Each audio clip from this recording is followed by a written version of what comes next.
Definitely in the midst of March Madness, but I'm not talking basketball, clearly. I'm talking about tariffs and products like car sales. And for Dwayne Paddock, this month has actually been a grand slam. His family-owned dealership, Paddock Chevrolet in Buffalo, New York, has actually seen its best sales in 13 years just this month. Dwayne, who has owned his dealership now for more than 30 years, is not only hopeful for the future of his business, but he's optimistic about Trump's tariffs. That's why he says he's putting politics aside and putting faith in the president. Dwayne Paddock joins me now. So you are hopeful about these tariffs and loving your hot sales month, clearly, Dwayne. But what are customers telling you? Well, there's fear in the marketplace. There's no question. And we saw it from day one in March. And you could see the consumers and the floor traffic was accelerating every day. And yes, we ended up 32% above year over year sales of March this year. But the great news is for consumers is for a period of time, we're going to have over 600 vehicles that aren't going to be affected by tariffs as we go forward, hopefully within that time period. And we don't know what's going to happen at 4 o'clock, but there'll be some easing of the tariffs where we feel that we can continue to do business.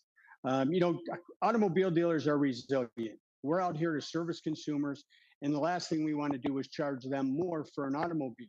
So we'll lobby the manufacturers, and we'll do our part with the Trump administration to try to keep the prices as low as possible and do our fair share to help the consumers.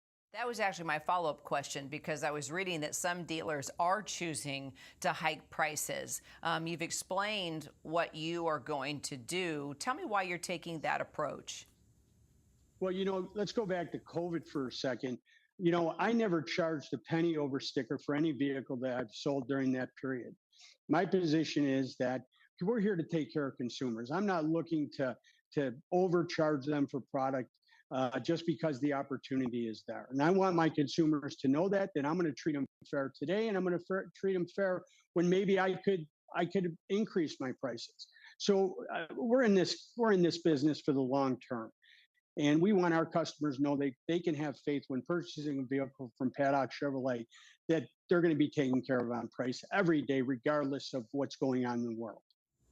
All right. So what is it? 55% of GM's lineup is manufactured abroad, including a lot in Mexico and Canada. So if prices do rise, do you think customers will flock to the models of cars made here in the U.S., like the Chevy Colorado pickup, versus models manufactured abroad like the Trailblazer?